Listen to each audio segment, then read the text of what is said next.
अस्सलाम वालेकुम क्लास 10 का केमिस्ट्री का थर्ड लेक्चर है आपका। आज का टॉपिक है लॉ ऑफ मास एक्शन। अपनी बुक्स खोल लीजिए, page number 6, chapter 9, page number 6। Law of mass action important topic है, इसे बहुत गौर से समझना। लॉ ऑफ मास एक्शन ये एक लॉ है जो कि 1869 में गुलबर्ग एंड वॉट ने बनाया था। ठीक है, इस अकॉर्डिंग टू दिस लॉ, इस लॉ की स्टेटमेंट ये कहती है कि मैं पहले स्टेटमेंट रीड करती हूँ फिर आपको समझाती हूँ। देखिए, अपनी बुक से देखिए साथ में। The rate at which a substance reacts is directly proportional to its active mass. एक हम केमिकल रिएक्शंस पढ़ रहे थे ना, तो अब हम उसका रेट स्टडी कर रहे हैं। ठीक है, तो ये जो लॉ है ये इसके अकॉर्डिंग जो एक रिएक्टेंट हम किसी केमिकल रिएक्शन में जो एक रिएक्टेंट होता है वो किस रेट पे, किस स्पीड पे और कितने परसेंट, 100% या 80% या कितने परसेंट वो रिएक्ट करेगा और कितना अनरिएक्टेड रह जाएगा, ये चीज़ किस चीज़ पे डिपेंड करती है? उसके खुद के एक्टिव मास पर। ठीक है, रेट ऑफ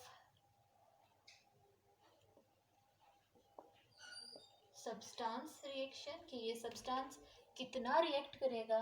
ठीक है, कितना रिएक्ट करके प्रोडक्ट बनाएगा, कितने परसेंट रिएक्ट करके प्रोडक्ट बनाएगा, ये रेट किस चीज़ पे डिपेंड करता है? इसके खुद के एक्टिव मास पर। ठीक है, is directly proportional to its active mass. अब यहाँ पे आपको ये टर्म समझने की ज़रूरत है, एक्टिव मास क्या है। सपोज कीजिए कि हमने इसके 100 मॉलिक्यूल्स ए के हमने इस रिएक्शन मिक्सचर में ऐड किए थे। ठीक, और बी के 100 मॉलिक्यूल्स ऐड किए थे। जब इन दोनों का रिएक्शन स्टार्ट हुआ तो इसमें से 80 मॉलिक्यूल्स यूज़ हो गए। ठीक है, जो लेफ्ट रह गए वो 20 मॉलिक्यूल्स हैं। यानी जब हम कोई रिएक्शन करते हैं, केमिकल रिएक्शन, तो वो कभी भी 100% कंप्लीट नहीं होता। ठीक है, वो हमेशा 100 से लेस परसेंट ही यील्ड देता है, लेस ही प्रोडक्ट्स जनरेट करता है। ठीक, उसमें कुछ लिमिटेशंस आ जाती हैं कि उसके रिएक्टेंट्स 100% यूज़ नहीं हो सकते। ठीक है, तो जो हमने जितनी अमाउंट डाली है, जितना मैस डाला है एक रिएक्टेंट का, उस मैस में से कुछ मैस यूज़ हो जाएगा। जो यूज़ होगा, जो प्रोडक्ट बना देगा, वो मैस हम कहेंगे दैट इज़ एक्टिव मैस। ठीक है, उस मैस ने एक्शन शो किया है। ठीक, तो जो मैस अनरिएक्टेड रह जाएगा, रिएक्ट नहीं करेगा, वो प्रोडक्ट नहीं बना सकेगा ना, तो वो अनरिएक्टेड रह जाएगा।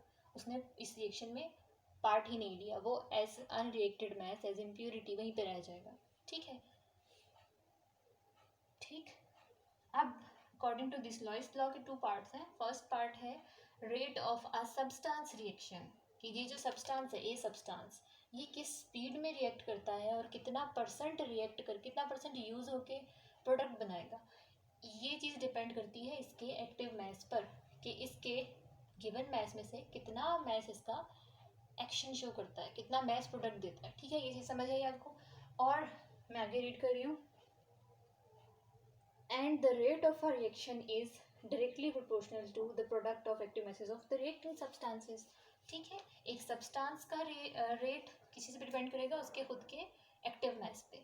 और एक होल रिएक्शन का, इस सब्सटेंस का रेट इसके खुद के एक्टिव मास पे डिपेंड कर रहा है, बी सब्सटेंस का रेट इस बी के एक्टिव मास पर डिपेंड कर रहा है। तो इस पूरे रिएक्शन का, ये जो रिएक्शन है, ए एंड बी के रिएक्शन होने से प्रोडक्ट्स जो जनरेट हो रहे हैं, इस एक रिएक्शन का, ये जो फॉरवर्ड रिएक्शन है, इस एक रिएक्शन का रेट फिर किस पे डिपेंड करेगा? ऑब्वियसली इन दोनों के एक्टिव मासेस पर। ठीक है, तो reaction rate will be directly proportional to active masses of all the reactants. ठीक है,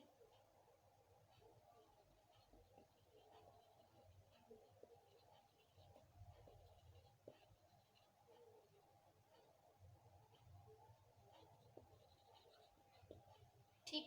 अब स्टेटमेंट आपके समझ में आ गई। अब हम इसका मैथमेटिकल एक्सप्रेशन लिखते हैं उससे पहले हम ये दो इम्पोर्टेंट पॉइंट्स हैं, इनको देख लीजिए आप कि यहाँ पे हमने एक्टिव मास की टर्म यूज़ की है, तो उसे हमने एक स्पेसिफिक स्टैंडर्ड यूनिट में मेंशन करना है हमेशा। तो active mass is always mentioned और expressed in the form of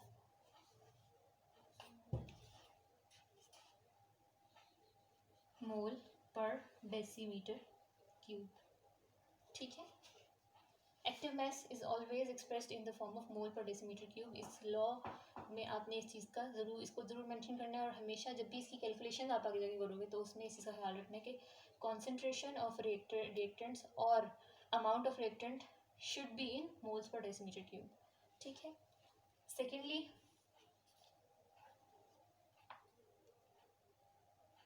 ये जो एक्टिव मास है, ये जो हम इसकी कॉन्सेंट्रेशन रिप्रेजेंट कर रहे हैं, इसको हम कहते हैं मोल पर डेसीमीटर, इसको हम कहते हैं मोलर कॉन्सेंट्रेशन। कॉन्सेंट्रेशन क्या है? अमाउंट का यूनिट है, कॉन्सेंट्रेशन अमाउंट है। ठीक है, किसी चीज़ की अमाउंट, किसी केमिकल की अमाउंट। और आपने 9th क्लास में पढ़ा था कि कॉन्सेंट्रेशन के डिफरेंट यूनिट्स हैं। जब कॉन्सेंट्रेशन मोल्स में हम एक्सप्रेस करेंगे, that will be called molar concentration. ठीक है, ठीक।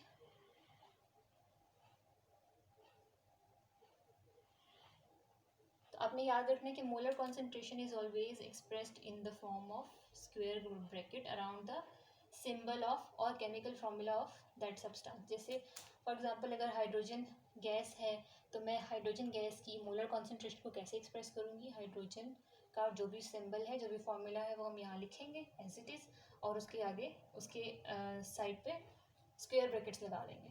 ठीक है, इन दो बातों का ख्याल रखना है आपने। अब हम लॉ की मैथमेटिकल एक्सप्रेशन की तरफ जाते हैं।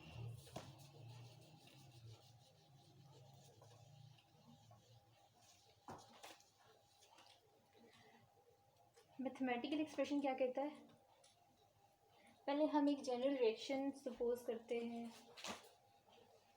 फॉर एग्जांपल हमने ए सब्सटेंस को बी सब्सटेंस से रिएक्ट करवाया, तो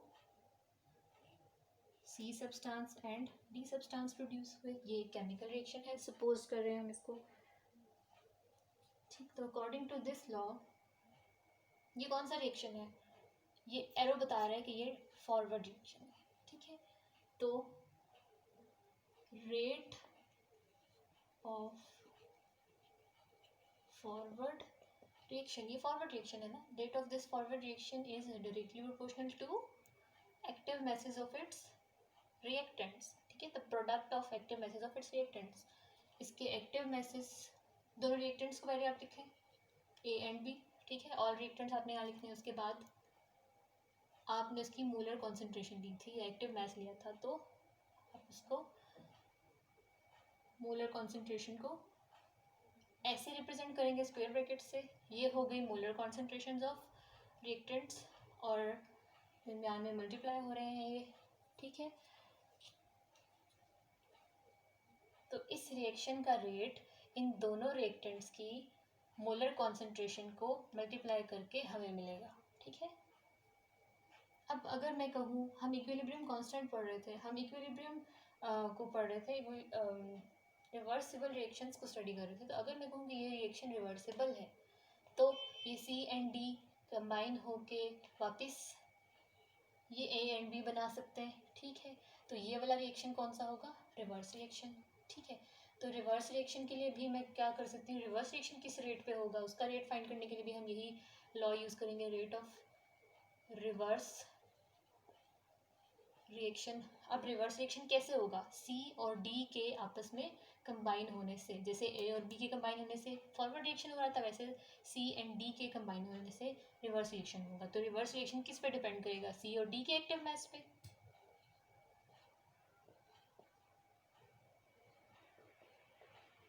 ठीक है, ठीक है, तो अब हम कहेंगे एट इक्विलिब्रियम, जब, क्योंकि ये एक रिवर्सिबल रिएक्शन हमने सपोज किया था, तो जब ये इक्विलिब्रियम जनरेट हो जाएगा, फॉरवर्ड रिएक्शन और रिवर्स रिएक्शन इक्वल रेट पे रन हो रहे होंगे, तो एट इक्विलिब्रियम कंडीशन हम कहते हैं कि rate of forward reaction is equal to the rate of reverse reaction. ऐसा ही कहते हैं ना हम, इक्विलिब्रियम जनरेट ही तब होता है जब फॉरवर्ड रिएक्शन और रिवर्स रिएक्शन दोनों सेम स्पीड में चल रहे हों। ठीक है, तो at equilibrium as we know rate of forward reaction is equal to rate of reverse reaction. ठीक, तो हम इन दोनों को इसके इक्वल ले आएंगे। पहले आप यहाँ देखिए, ये प्रोपोर्शनैलिटी का साइन है, इसे हमने इक्वालिटी में कन्वर्ट करना है। तो जब हम इसको इक्वालिटी में कन्वर्ट करेंगे तो ये हो जाएगा, यहाँ पे इक्वल का साइन आ जाएगा और साथ में कोई कांस्टेंट इंट्रोड्यूस कराना है। ठीक है, तो यहाँ पे हम रेट कांस्टेंट इंट्रोड्यूस कराएंगे। रेट कांस्टेंट स्मॉल के से रिप्रेजेंट करेंगे और क्योंकि ये फॉरवर्ड रिएक्शन है तो हम इस रेट कांस्टेंट को लेबल कर लेंगे rate constant for forward reaction, small F लिखते हैं इसके साथ। ऐसा ही रिवर्स रिएक्शन के लिए हम करेंगे, इक्वल का साइन और रेट कांस्टेंट के साथ R, small R, rate constant for reverse reaction. ठीक है, तो at equilibrium condition both the rates of reverse and forward reaction will be equal. तो हम इस इक्वेशन में इस इक्वेशन की वैल्यूज पुट करते हैं। फॉरवर्ड रिएक्शन की जगह ये वाला हाफ लिखेंगे, K F into molar concentration of A and molar concentration of B is equal to rate of reverse reaction, यानी कि ये part rate constant for reverse reaction into molar concentration of C and molar concentration of D. ठीक है, अब ये concentration ये तो variable है, ये तो चेंज हो रही हैं टाइम से, लेकिन के ये रेट कांस्टेंट है फॉर फॉरवर्ड रिएक्शन, ये भी एक कांस्टेंट है फॉर रिवर्स रिएक्शन। तो हम दोनों कांस्टेंट्स को एक साइड पे कर लेंगे और ये सारी कॉन्सेंट्रेशन मोलर कॉन्सेंट्रेशन को एक साइड पे, सिमिलर क्वांटिटीज़ को एक साइड पे कर लेंगे। तो के एफ इक्वल, इसको ऐसे ही लिखते हैं। ठीक है, हमने क्या किया, के आर को इस साइड पे हम भेजेंगे तो के आर यहाँ पे डिवाइड हो जाएगा, यहाँ मल्टीप्लाई हो रहा है तो यहाँ आके इसका इन्वर्स हो जाएगा। ठीक, और यहाँ पे ये पूरी टर्म इससे मल्टीप्लाई हो रही थी, वहाँ जाके डिवाइड हो जाएगी। ठीक है, यहाँ तक समझ आया? साथ साथ आप लोग भी डिराइव करें। ठीक, अब क्योंकि ये होल टर्म एक कांस्टेंट है, ये भी एक कांस्टेंट है, ये भी एक कांस्टेंट है, तो किसी स्पेसिफिक रिएक्शन के लिए जब भी एक खास रिएक्शन हम करेंगे, जैसे हाइड्रोजन और ऑक्सीजन गैस मिक्स करें, तो वो हमेशा एक खास तरीके से रिएक्ट करेंगे। ठीक है, तो एक स्पेसिफिक रिएक्शन के लिए ये दोनों कांस्टेंट हमेशा सेम ही रहेंगे। ठीक है, जब भी एक रिएक्शन होगा, उस रिएक्शन में इक्विलिब्रियम डेवलप होगा, उसका फॉरवर्ड रिएक्शन का कांस्टेंट हमेशा सेम वैल्यू पे रहेगा, रिवर्स रिएक्शन का कांस्टेंट भी हमेशा सेम ही रहेगा। तो ये दोनों एक रिएक्शन के लिए ये दोनों वैल्यूज कभी चेंज नहीं होती, तो हम इसको एक ही कांस्टेंट वैल्यू के इक्वल कर लेते हैं। हम इसको लिख देंगे कैपिटल के एंड सी। ठीक है, it is the rate constant for a particular reaction. ठीक है, पर्टिकुलर रिवर्सिबल रिएक्शन। ये तो फॉरवर्ड रिएक्शन और रिवर्स रिएक्शन के अलग अलग कांस्टेंट्स हैं ना, अब हमने इनको कंबाइन करके एक ही कांस्टेंट इंट्रोड्यूस करा दिया। ठीक, तो अब हम यूँ करते हैं इसको हम इक्विलिब्रियम कांस्टेंट कहते हैं। ठीक है, ये फॉरवर्ड रिएक्शन का कांस्टेंट था, ये रिवर्स रिएक्शन का, और ये इक्विलिब्रियम कांस्टेंट है। ठीक है, ठीक, अब हमने इसको स्किप कर दिया, इसको हम इससे रिलेट करेंगे, molar concentrations of C and D divided by molar concentrations of A and B. ठीक है, अब देखें,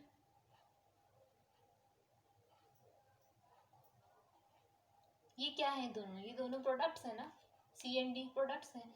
तो equilibrium constant is always equal to molar concentration of products divided by molar concentration of reactants. ठीक है, products by reactants, ये हमेशा याद रखना है आपने। अब हम थोड़ी सी इसमें चेंजिंग करते हैं। हर रिएक्शन में, आपकी बुक में बहुत सारी एग्जांपल्स दी हुई हैं, उसके लिए आपने ये वाला आपने एक्सप्रेशन लिख कर दिखाना है मुझे। देखें, इसमें मैंने ए के लिए एक ही मॉलिक्यूल लिया, या फिर ए जो फर्स्ट कंपोनेंट है ये 1 टाइम्स था और ये वाला कंपोनेंट भी 1 टाइम्स था, यानी कि 1:1 में एक दूसरे से रिएक्ट कर रहे थे। 1 मॉलिक्यूल ऐसे रिएक्ट कर रहे थे और 1 मॉलिक्यूल इसका प्रोड्यूस हुआ था तो 1 ही इसका प्रोड्यूस हुआ था। ठीक है, तो अगर एक ये रेशियो सेम ना हो, यानी यहाँ मैं ऐसे करूँ कि 2 मॉलिक्यूल्स डाले ए के, 1 मॉलिक्यूल रहा बी का, 3 मॉलिक्यूल सी जनरेट हुए और डी का भी 1 ही जनरेट हुआ, तो तब क्या होगा, ये 2 और 3 जो कोफिशिएंट्स इसके साथ आए हैं, नंबर ऑफ मॉलिक्यूल्स आए हैं, तो इसका रेट कांस्टेंट पे इफेक्ट पड़ेगा, क्योंकि ये कॉन्सेंट्रेशन डबल हो गई है ना इसकी, ठीक है, इसका कॉन्सेंट्रेशन पे इफेक्ट होगा। तो फिर हम इसको भी इक्विलिब्रियम कांस्टेंट के एक्सप्रेशन में इंट्रोड्यूस कराएंगे। कैसे? यहाँ पे एक और स्टेटमेंट दी हुई है, page number law of math section की एक और स्टेटमेंट है, पेज नंबर 7 में लास्ट पैराग्राफ, लास्ट 2 लाइन्स में, according to this law the rate of a chemical reaction is directly proportional to the product of the molar concentration of reactants. यहाँ तो हमने पहले, यहाँ तक तो हमने पहले भी देखा था, raised to power equal to their number of moles. ये जितने नंबर ऑफ मॉलिक्यूल्स मेंशन है ना इक्वेशन में, केमिकल इक्वेशन में, इसको इसकी मोलर कॉन्सेंट्रेशन की पावर बना देना है हमने इस एक्सप्रेशन में, ठीक है। तो हम ये कैसे करेंगे? सपोज करें 2, 3 मैंने लिख दी, मैं जनरली जो ए कंपोनेंट है उसके ए मॉलिक्यूल्स यूज़ हुए हैं, बी कंपोनेंट के स्मॉल बी मॉलिक्यूल्स यूज़ हुए हैं, सी के लिए स्मॉल सी मॉलिक्यूल्स और डी के लिए डी, ठीक है। तो मैं इसको साथ साथ लेबल करूँगी।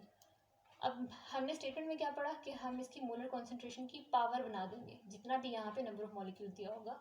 याद रखना है सिंबल के या केमिकल फॉर्मूला के लेफ्ट पर जो लिखा होगा, ठीक है, 2, 3, 4 इस तरह से लिखा होता है, यहाँ बेस पर नहीं, ठीक।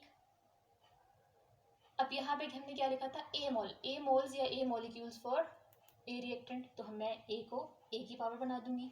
बी के साथ क्या लिखे हैं, कितने मॉलिक्यूल्स हैं, बी, तो मैं इसको बी की पावर बना दूंगी। सी के साथ क्या है, सी, और डी के साथ स्मॉल डी। अब जहाँ जहाँ हमने ये लिखा है हम उसमें ये ऐड कर देंगे, A B C, square brackets के बाहर आपने पावर लिखनी है, ठीक है।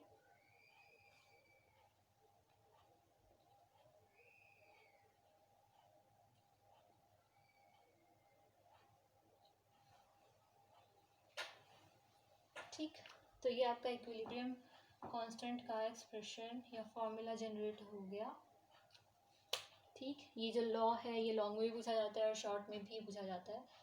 अब फर्दर हम एग्जांपल्स लेके उनके एक्सप्रेशंस लिखेंगे। आप एक एग्जांपल, एटलीस्ट एक एग्जांपल आप सब स्टूडेंट्स मुझे सॉल्व करके सेंड करोगे, उसके लिए इक्वेशन लोगे आप, ठीक है, और उसको इस फॉर्मूला में पुट करोगे। जहाँ पे फर्स्ट रिएक्टेंट है, फर्स्ट रिएक्टेंट की जगह उसका नाम, जहाँ उसके नंबर ऑफ मोल्स लिखे होंगे वो उसकी पावर बना दो, जहाँ सेकंड रिएक्टेंट है वहाँ सेकंड रिएक्टेंट, ठीक है। इसी तरह आपने ख्याल रखना प्रोडक्ट बाय रिएक्टेंट होगा। ओके, आज के लिए इतना ही है, अल्लाह हाफिज़।